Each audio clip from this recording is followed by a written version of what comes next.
من فوق من السما بتطل دار شمزين متل لوحة مرسومة عتلال الكورة. بيوتها القرميد باللون الأحمر، الزيتون حواليها، والهوا الصافي عم يمرق بين الشجر.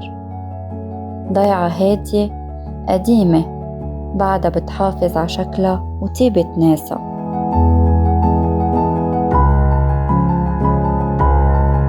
بس نفوت على طرقاتها منشوف البيوت الحجر، شبابيك الخشب، والناس عم تشتغل بأرضها. دار شمزين بعدها ضيعة فيها روح، فيها بساطة وفيها حياة.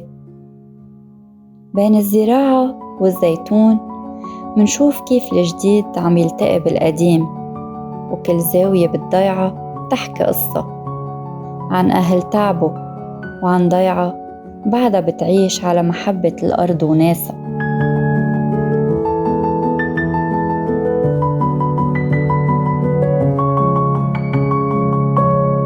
وهون مبنى بلدية دار شمزين، رمز التنظيم والعمل البلدي يلي حافظ على شكل الضيعة وروحها. ومن فترة أطلقت البلدية اسم المهندس الراحل كريم بوكريم، رئيسة ورئيس الاتحاد السابق، على أحد شوارع البلدة، تكريماً لشخص أعطى من قلبه لهالبلدة وترك بصمة بكل حجر وبكل مشروع صار فيها. الناس بعدها بتذكره بابتسامة وبتقول هالشارع بيحمل اسم عن جد باستحقاق.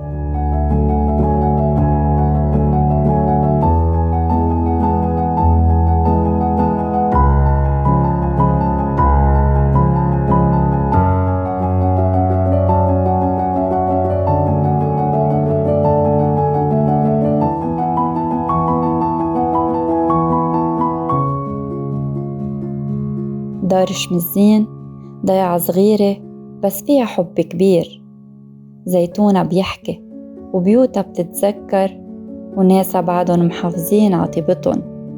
وبين القرميد والسما بتضل دار شمزين متل الحكاية يلي ما بتنتهي.